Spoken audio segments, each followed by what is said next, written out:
네, 이어서 프라임 인사이트 이어가 보도록 하겠습니다. 이번 시간에는 오늘의 가장 핫한 경제 이슈를 전문가님 모시고 정리, 분석해보는 시간 갖도록 하겠습니다. 네, 오늘도 와이즈 경제연구소 차영주 소장님 나와 계십니다. 안녕하세요. 안녕하십니까. 네, 그렇습니다. 오늘 좀 여러 가지 이슈가 있습니다. 또한 지난 주말 이제 미국 고용 지표가 좀 발표가 됐습니다. 실업률이 좀 낮아지면서 고용은 개선됐지만 임금 상승률이 좀 두말되면서 미국 증시가 좀 상승세를 보인 점이 있습니다. 하지만 원래 연준이 고용 지표를 중시를 했는데 이제는 임금 상승률을 중시한다고요. 어떻게 예, 생각하세요? 그렇습니다. 굉장히 중요한 변화인데요. 네. 국내 많은 투자자분들께서 놓치고 있는 부분이기도 합니다. 네. 원래 연준의 목표는 물가 안정에 있습니다. 네. 연준이 경기를 부양한다라든지 증시를 부양한다라는 것이 그들의 목표에는 들어가 있지 않다라는 거죠. 우리가 이제 시장에서 볼 때는 연준이 왜 자꾸 시장 친화적이지 않은 정책을 쓰느냐라고 이제 말씀하시는 분들도 있는데 원래 연준의 목표는 물가 안정에 있습니다. 네. 우리나라 한국은행의 목표도 물가 안정이고요. 한국은행법상의 1항 첫 번째 조항이라고 그럴까요? 우리나라도 헌법에 보면 대한민국은 민주주의 국가다라고 있는 것처럼 네네. 한국은행법 1항에는 그런 게 있습니다. 우리는 물가 안정에 최선을 다한다. 이런 내용이에요. 네. 그런데 이제 물가 안정을 놓는 부분들에 있어서의 목표를 우리가 이제 기존에 잡았던 것들이 인플레이션과 고용입니다. 네. 인플레이션과 고용에 따라서 전반적으로 이러한 것들을 이제 운용을 하게 되는데요. 2022년 상반기만 하더라도 고용 지표를 우리 증시에서는 많이 봤습니다. 고용이 과연 살아나고 있느냐라는 부분들을 많이 이제 살펴봤었던 부분들이고요.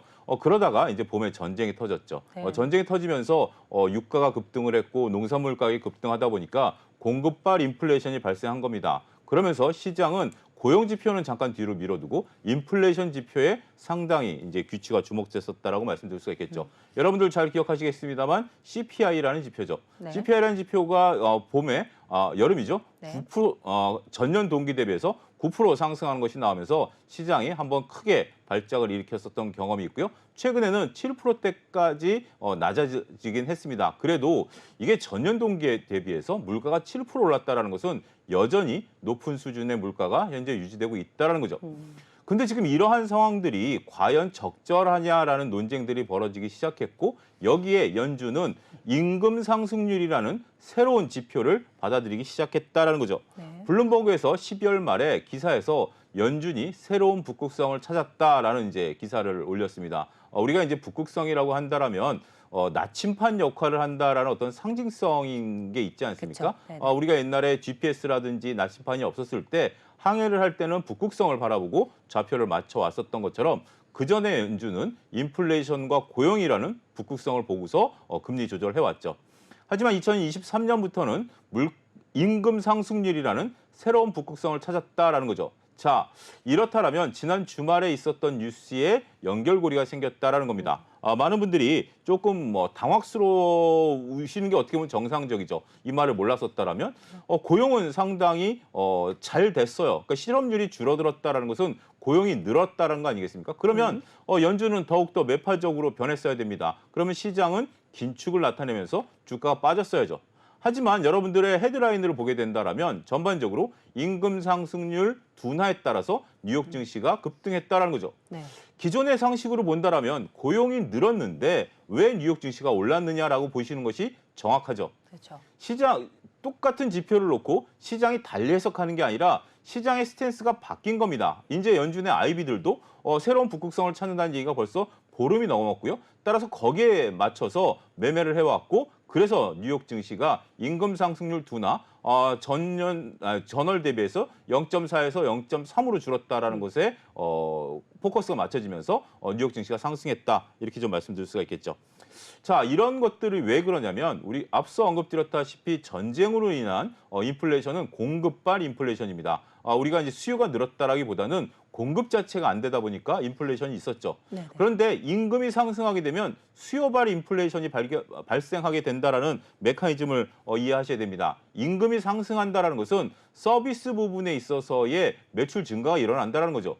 고용이라는 것은 우리가 실업 상태에서 고용이 되면 필수 소비재를 보통 이제 소비하게 됩니다. 소위 이제 쌀을 사놓는다라든지 이렇게 하는 부분들인데 내가 고용을 유지한 상태에서 임금이 올라가게 된다라면 예를 들어서 300만 원 받다가 320만 원을 받게 되면 20만 원의 초과 소득이 생기는 거 아니겠습니까? 그럼 뭐 옷을 한 벌 살 수도 있고 영화를 한 편 볼 수도 있고 외식을 한 번 하게 되고 이런 부분에 있어서 인플레이션을 자극하게 된다라는 거죠. 이러한 부분들 때문에 지금 연준은 새로운 북극성인 인플레이션에 집중하고 있다. 이렇게 좀 말씀드릴 수가 있겠습니다. 따라서 이제부터는 2023년부터는 고용이라든지 물론 이제 뭐 고용 지표도 매주 주간 실업수당 신청 건수가 나오고 매달 이런 것들이 나오고 그다음에 뭐 CPI라든지 PC 지표라든지 이런 것들도 보긴 해야 되겠습니다만 임금 상승률에 포커스를 맞추면 보다 연준의 연준의 행보를 정확히 이해하는 계기가 되지 않을까 싶습니다. 네, 그렇습니다. 자, 아무래도 이제 연준의 목표 또 한국은행 목표도 물가 안정에 있다 이렇게 먼저 짚어주셨는데요.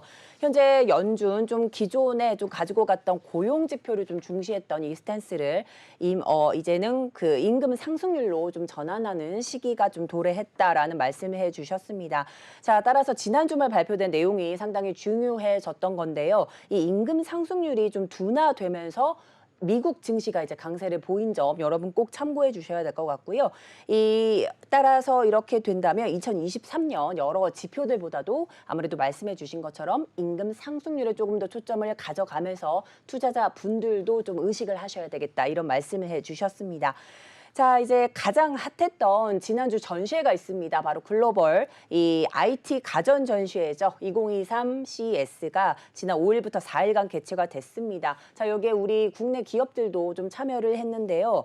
특히나 삼성전자가 이 CES에서 로봇 관련 포부를 좀 밝혔다고 합니다. 안 그래도 이 레인보우 로보틱스의 이 삼성전자 러브콜이 조금 이어지면서 관련 사업들이 조금 들썩였는데요. 이번 삼성전자 발표 핵심 내용과 또 로봇 시장 향후 전망은 또 어떻게 보실까요?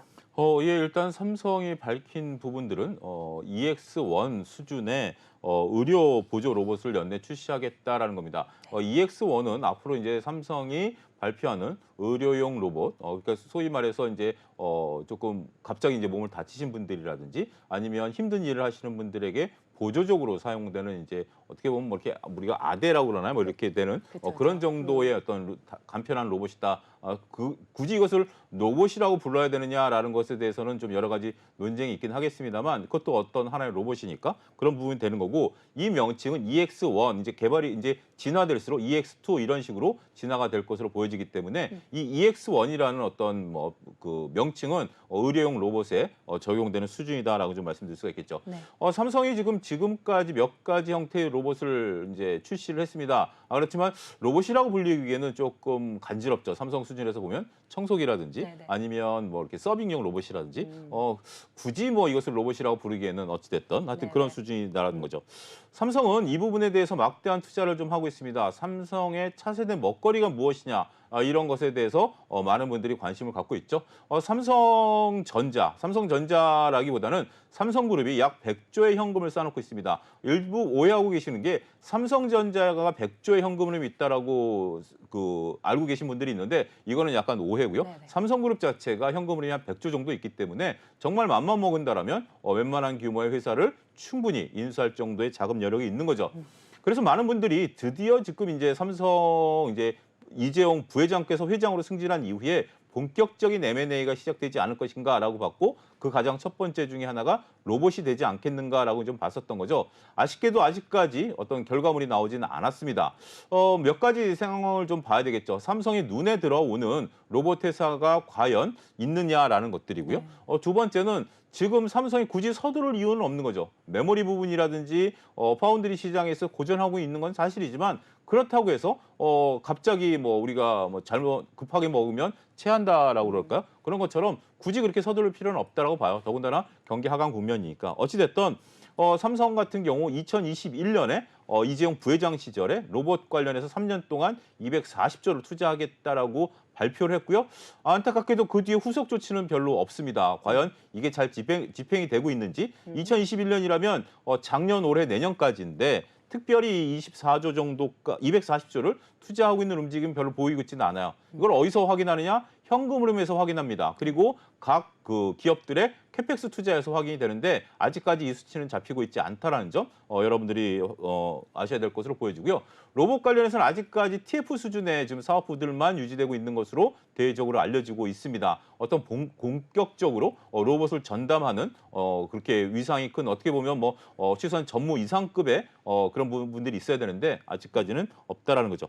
일단 레인보우 로보틱스에 삼성전자가 약 500억을 투자했다라는 것 때문에 관련 움직임이 좀 있었죠. 엄밀하게 얘기한다라면 설비 투자에 대략 한 250억 정도, 그다음에 나머지는 운용 자금이기 때문에 이런 부분에 있어서는 500억 정도 투자하는 거죠.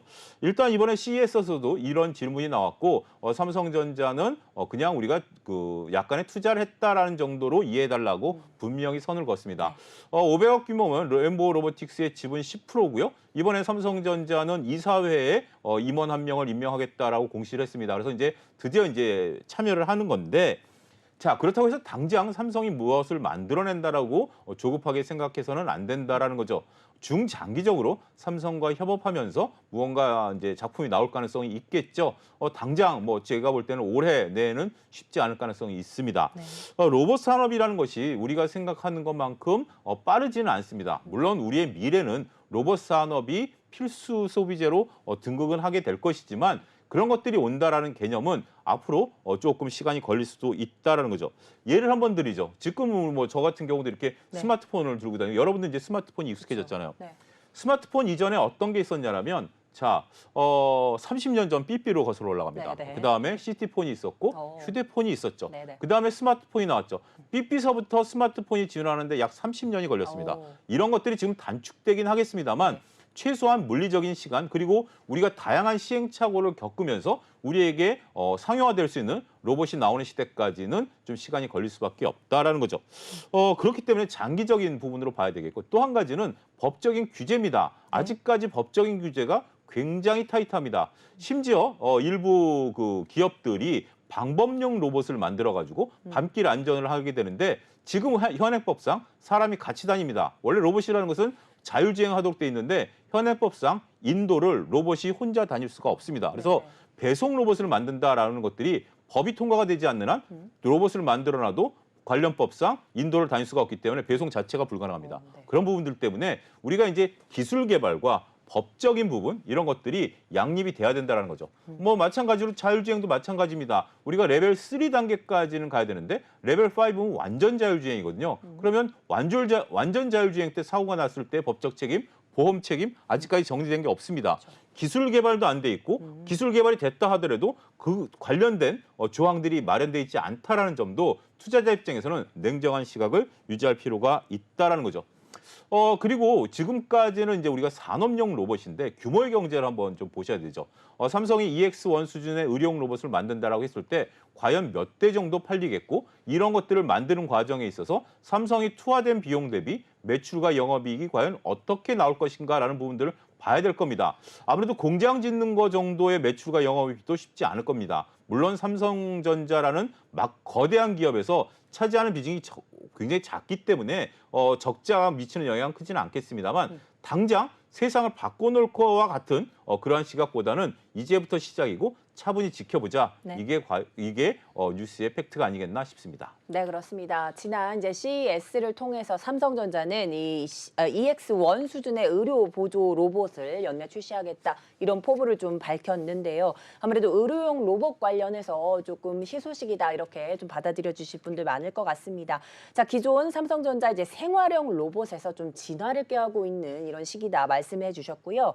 이렇게 삼성전자 비롯해서 대기업들이 로봇에 좀 관심을 두고 있는 가운데 이 현재 21년 3년간 로봇 관련 240조 또 투자 발표를 한 이런 점도 있습니다. 자, 또한 이 가운데 레인보우 로보틱스에 삼성전자가 약 500억 투자 발표를 하면서 관련 주가가 조금 좀 요동치기도 했었고요. 하지만 이 삼성전자 내에서 로봇 전담을 하는 사업부가 좀 없는 점이 아쉬움으로 좀 꼽혀진다 이런 말씀까지 해주셨습니다. 자, 로봇 산업 하루아침에 뚝딱 이루어질 수 없는 산업인 거 여러분들도 많이 아실 텐데요. 따라서 장기적인 관심, 좀 여러 가지 접근이 좀 필요하겠고요. 또한 현재 타이트한 이 법 규제 변화도 좀 필요하겠다 이런 말씀까지 해주시면서 규모의 경제 달성까지는 좀 시간이 걸릴 것으로 예상이 된다 이렇게 말씀해 주셨습니다. 자, 이제 다음 이슈 한번 보도록 하겠습니다. 대표적인 국민주입니다. 플랫폼 관련주 네이버와 카카오가 최근 주가 반등세가 조금 보이고 있습니다. 미국발 훈풍 소식이 조금 영향이 미친 것으로 풀이가 됐는데 국내 증권가에서도 좀 전망을 밝히고 있습니다. 어떤 내용일까요? 예, 그렇습니다. 지금 뭐 일단 뭐 여러 가지 전망들이 있습니다만 주가 자체가 오늘도 한 6%대 둘 다 이렇게 강하게 상승을 했습니다. 네네. 최근에 뭐 삼성전자라든지 네이버 카카오라든지 혹자들은 그렇게 얘기해요. 소외주들의 반란 이렇게 표현하시는 분들도 네. 있어요. 어찌됐든 그동안 주가가 많이 떨어졌었던 업종이고요.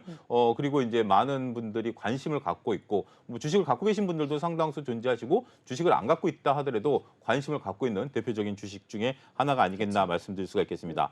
일단 지금 뭐 미국에 있어서 강력한 금리 인상 기조가 좀 완화됐다라는 분위기 우리가 이제 첫 번째 코너에 설명을 좀 드렸고요. 그러면서 미국의 성장주들이 반등세를 좀 시현하다 보니까 같이 심리적으로 올라갔다라는 부분이죠. 이 부분은 지극히 심리적인 부분들입니다.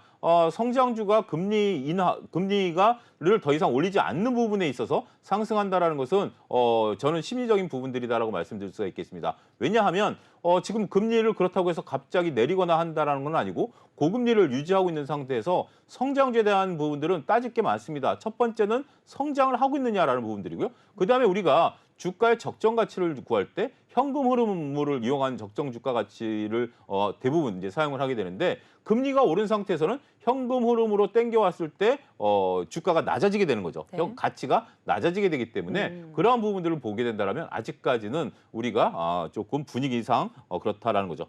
일단 증권가에서 나온 리포트들의 이구동성은 주가가 바닥권에 진입했다라는 부분에 있어서는 거의 다 동의하는 상태입니다. 추가 하락에 대해서 얘기하는 증권사는 아직까지는 없고요. 이 정도라면 거의 밸류상 바닥에 근접해 있다라는 거죠. 바닥에 왔다라는 것보다는 뭐 거의 그런 분위기인 것 같아요. 바닥에 근접했다라고 애들러서 표현을 좀 하고 있기 때문에 더 이상 추가 하락은 쉽지 않을 것이다라는 거죠.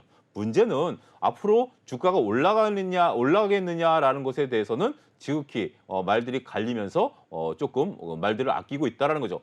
몇몇 증권사에서는 주가가 상승하는 거에 대해서는 글쎄라고 얘기하는 증권사도 있고 네.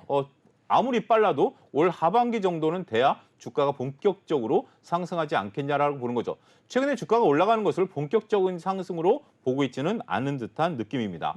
일단 네이버와 카카오는 약간 결이 다르긴 합니다. 특히 이제 네이버와 카카오의 공통점 중에 하나가 그 뚜렷한 성장 모델이 없다라는 거죠. 네이버 같은 경우 이번에 뭐 미국 회사를 인수하긴 했습니다만 적자 회사를 인수했고요. 그 부분 같은 경우는 수수료를 20%를 받음에도 불구하고 적자가 유지되고 있는 회사이기 때문에 제가 볼 때는 흑자 전환이 상당히 쉽지 않을 것 같아요. MZ 세대가 많이 이용한다 하더라도 그 흑자를 유지하지 못하는 대표적인 쿠팡과 같은 기업이다라고 저는 설명을 드릴 수가 있겠는데 이 부분에 대해서는 시너지 효과가 별로 그렇게 크지는 않다. 증권가의 시각이 좀 싸늘하다라는 거고 두 번째는 네이버가 지금 이제 뭐 웹툰이라든지 이런 쪽으로 새로운 성장 모델들을 나타내고는 있는데 이 부분에 대해서는 조금 설왕설래가 있고요. 카카오 같은 경우는 지금 뭐 광고라든지 이런 부분들이 지속적으로 줄어들고 있다는 거죠.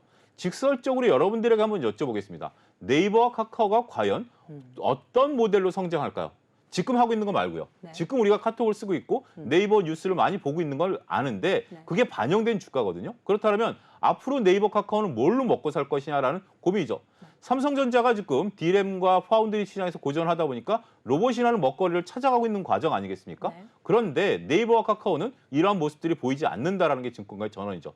단지 다행스러운 것은 급격히 늘어난 비용은 어느 정도 통제 단계에 들어왔다라는 거죠. 네이버 같은 경우 2022년 1분기 때 어닝 쇼크가 왔습니다. 그랬던 것들 가장 큰 이유 중에 하나가 인건비의 급등이었죠.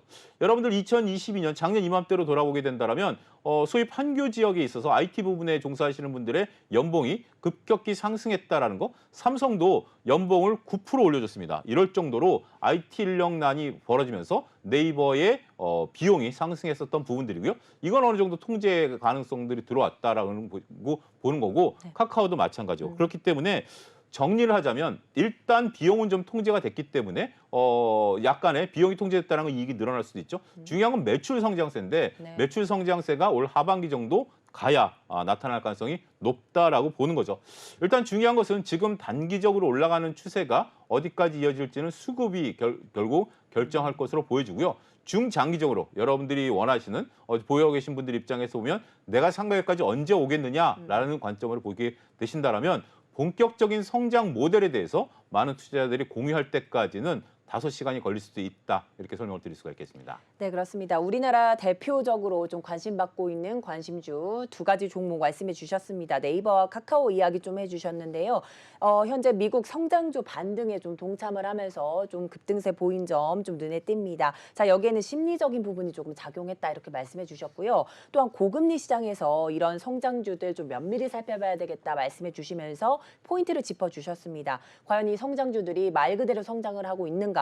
아니면 현금 흐름을 꼭 체크를 해보시면서 접근을 해보시라 말씀까지 덧붙여 주셨고요. 현재 두 종목, 두 기업의 증권가에서는 주가 바닥을 좀 형성하고 있다 말씀하면서 더 이상의 추가 하락은 없지만 그렇지만 또 주가 상승세도 좀 설왕설래가 이어지고 있는 상황입니다. 자, 과연 네이버, 카카오 향후 상승 재료는 어떤 거를 좀 가져가야 될지 좀 이런 의문점을 좀 품어주셨는데요. 아무래도 두 기업 매출 성장세가 관건이다 말씀해 주셨습니다. 자, 이는 올해 하반기 정도에 고개를 좀 들 것 같다 말씀해 주셨는데요. 현재 투자자분들은 수급 상황까지 챙겨가시면서 면밀하게 검토를 해보셔야 된다. 이런 말씀까지 첨언해 주셨습니다. 자, 이어서 테슬라 이야기도 한번 해보도록 하겠습니다. 테슬라가 이 가격 인하세가 조금 계속해서 나오고 있습니다. 자, 과거에는요, 반대로 좀 판매가가 잇따르게 좀 상승을 하면서 카플레이션이라는 말을 좀 만들어 놓기도 했었는데, 그런데 왜 이렇게 좀 인하하는 이런 정책을 좀 펼쳤는지, 또 이번 뉴스에 따라서 테슬라 기업 전망은 좀 어떻게 있는지 좀 짚어주시기 바랍니다. 예, 테슬라 같은 경우 작년 이맘때만 하더라도 공급자 위주였습니다. 네. 이제 테슬라 대기 수요가 많은 상태에서 공급자 위주로 이제 테슬라가 차량의 어떤 인도나 이런 것들을 결정하다 보니까 가격을 한 달 단위로 가격을 올렸었어요. 우리가 보통 이제 기존의 자동차라고 한다라면 매년 그 약간의 변경을 통해서 지금 이제 2023년형 이렇게 하면서 이제 가격을 조금씩 올려가는 거 아니겠습니까? 그리고 이제 올 뭐 한 10월, 11월 달 되면 2024년형 그렇게 해가지고 이제 가격을 올려가는 그런 모습들이었는데 테슬라 같은 경우 이제 한 달 단위로 가격을 올리면서 그게 과연 소비자들에게 먹히더랍니다. 그래서 많은 자동차 업계가 테슬라의 행보를 관심 있게 봤었어요. 야, 중간에 가격을 올려도 차가 팔리는구나라고 봤었던 겁니다. 네. 그랬던 테슬라가 이제 가격을 인하하기 시작했죠. 처음에 중국에서 조금 가격을 인하했을 때만 하더라도 재고 정리 차원이고 많은 분들이 오히려 지금 테슬라 매장에 몰려가서 차를 구매하고 있다라는 SNS까지 이제 퍼날라가면서 테슬라에 관심 있으신 분들이 약간의 기대감을 가졌었죠. 네. 그리고 미국에서도 일부 모델에 대해서 가격 인하를 했습니다. 뭐 재고가 몇 대 없으니까 별 문제 아니다였다라고 이제 봤었죠. 그런데 아시아 지역에서 대대적으로 이번에 또 가격을 내렸습니다. 이 문제는 굉장히 심각성을 야기한다라는 거죠.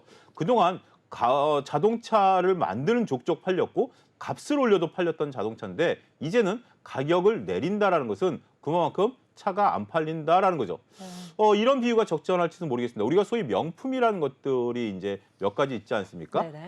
그런데 그 명품 중에 진짜 명품은 할인 행사를 하지 않는 것을 진정한 명품으로 보는 거죠. 명품 중에서도 할인 행사를 하는 명품이 있고 지금까지 단 한 번도 할인 행사를 하지 않은 명품이 있습니다. 그쵸. 거기에 차별화가 이루어지는 거죠. 네. 테슬라는 처음에는 절대 할인 행사를 하지 않을 것처럼 보였습니다. 이제 할인 행사를 하기 시작한다면 소비자들이 혼동이 옵니다.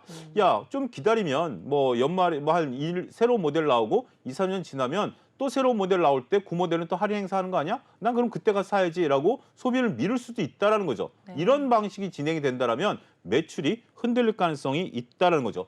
국내에서도 가격이 떨어졌습니다. 이제 테슬라 관심 있으신 분들은 좀 보셔야 되는데 근데 역설적으로 지금 국내 돌아다니는 뭐 저도 매일 운전을 하고 다닙니다만 테슬라를 보는 것보다 오히려 아이오닉 보는 게 더 많은 것 같아요. 네. 그렇죠? 국내의 전기차에 대한 부분들이 네네. 늘어났다라는 거죠. 글로벌 판매량 둔화가 테슬라에 이루어지고 있습니다. 과거에 테슬라가 초기만 하더라도 굉장히 산뜻해 보였고 했습니다만 지금 이게 사람 눈이라는 게 불과 몇 년 사이에 테슬라 모델이 그렇게 산뜻해 보인다라지 않는 게 제 개인적인 견해고 네네. 주위에서도 그런 얘기들을 많이 합니다. 그리고 테슬라 오너들에게 물어본다라면 얼마 전에 이제 나왔었던 기사인데 영국에서 이제 있었던 상황이에요. 테슬라를 지금 몰고 있는 분들에게 다음 차를 테슬라로 사겠느냐라는 질문에 2022년 상반기만 하더라도 약 70%가 다음에도 내가 차를 바꾸면 테슬라로 바꾸겠다였습니다. 근데 그게 2022년 11월에 조사한 것은 네. 30%대로 뚝 떨어졌습니다. 다음에 내가 차를 바꿀 때는 테슬라로 안 바꾸겠다라는 거죠. 저는 두 가지 원인이 있다라고 보여집니다. 하나는 테슬라 자동차의 완성도죠. 네. 완성도라는 것이 일단 지금 테슬라 운전하시는 분들의 가장 큰 그게 풍절음이 들린대요. 이렇게 바람 소리. 그러니까 네네. 마감이 조금 소홀하다라는 거고. 어. 두 번째는 올해 126종의 신차가 쏟아집니다. 네네. 그러다 보니까 경쟁 차종이 상당히 많아지게 된다라는 거죠. 그런 부분들 때문에 있어서 폴 크루그먼 노벨 경제학 수상자는 IR법 이후에 테슬라는 평범해졌다라고 얘기를 했습니다. 무슨 얘기냐면 기존에는 테슬라가 독주를 하던 시기에서 이제는 IRA법에 따라서 글로벌 전기차 업체들이 다 미국으로 들어오다 보니까 이제 테슬라는 평범한 전기차가 됐다. 이런 얘기를 했다라는 거죠. 굉장히 중요한 얘기입니다. 네. 여기서 가격이나 효과에 대해서 준비된 표를 통해서 여러분들에게 한번 좀 말씀을 좀 드리도록 하겠습니다. 네. 이 기업이 불황에 접하게 된다면 몇 가지 정책을 펼칠 수가 있습니다. 가장 좋은 게 매출을 증가시키는 거죠. 매출을 증가시켜야 되는데 매출을 증가시키는 녹록지가 않다라는 거죠. 그렇죠. 그때 이제 취할 수 있는 전략 중에 두 가지는 비용을 줄이는 거고 네. 또 한 가지는 단가를 인하하는 거죠. 비용을 줄일 수 있으면 지금 표에 보시는 것처럼 비용을 4% 줄이면 네. 매출을 20% 증가한 효과가 나타납니다. 영업이익이 그렇게 되는데 네. 근데 단가를 인하한 이후에 결국 매출이 늘어나지 않으면 회사는 적자로 전환되기 시작한다는 거죠. 결국 지금 테슬라가 하고 있는 게임은 상당히 위험한 게임이고요. Q가 증가해야 된다는 거죠. 네네. 이것을 이렇게 좀 예를 드리고 싶어요. 비용을 절감할 수 있는 회사와 비용을 절감하지 못하는 회사. 보통 이제 대기업 같은 경우 비용을 절감하기 위해서 인원을 감축하죠. 그렇죠. 근데 여러분들 소위 이제 동네 이제 의상실 같은 경우 보면 물건이 안 팔리기 시작하면 가격을 내려서 할인해서 팔죠. 왜냐하면 그들은 비용을 줄일 수가 없습니다. 거의 자영업자분 혼자서 운영을 하고 임대료는 고정이다 보니까 비용을 못 줄이다 보니까 물건을 싸게 파는 거죠. 근데 물건이 안 팔리면 어떻게 되죠? 잠시 후에 폐업까지도 가는 그렇습니다. 그런 경우가 있기 네. 때문에 지금 테슬라에서 우리가 체크해야 될 것은 과연 Q의 증가가 일어나느냐 그리고 테슬라가 이 부분에 대해서 어떻게 대응하느냐 그 부분에 집중하셔야 되지 않을까 싶습니다. 네, 그렇습니다. 이제 테슬라가 중국과 미국에 이어 아시아 지역 가격 인하를 좀 선언하고 나섰습니다. 자, 이에 따라 국내 소비자 가격도 하락세를 보였고요. 또 아이러니하게도 선호도도 점차 떨어지고 있는 상황인 가운데 경쟁차도 속속 좀 나오고 있는 이런 모습입니다. 자, 여러 가지 좀 악재가 껴있는 것 같긴 한데요. 이 폴 크루그먼 노벨 경제학상 수상자도 IRA법 이후 테슬라는 평범해진 차량이 됐다라면서 좀 부정적인 의견을 내놨습니다. 자, 여기에서 가격이나 이후에 Q의 변화량이 중요하다라면서 오늘 면밀하게 좀 짚어주셨는데요. 따라서 테슬라 좀 이렇게 손 놓고 있을 수만은 없는 것 같습니다. 향후 대응 방안도 조금 필요하겠고요. 투자자 분들도 같이 따라가면서 체크 포인트 잡아주셔야 될 것 같습니다. 오늘 이렇게 해서 오늘의 핫한 이슈들 살펴봤습니다. 자, 오늘 와이즈 경제연구소 차영주 소장님과 함께했습니다. 도움 말씀 감사드립니다. 감사합니다.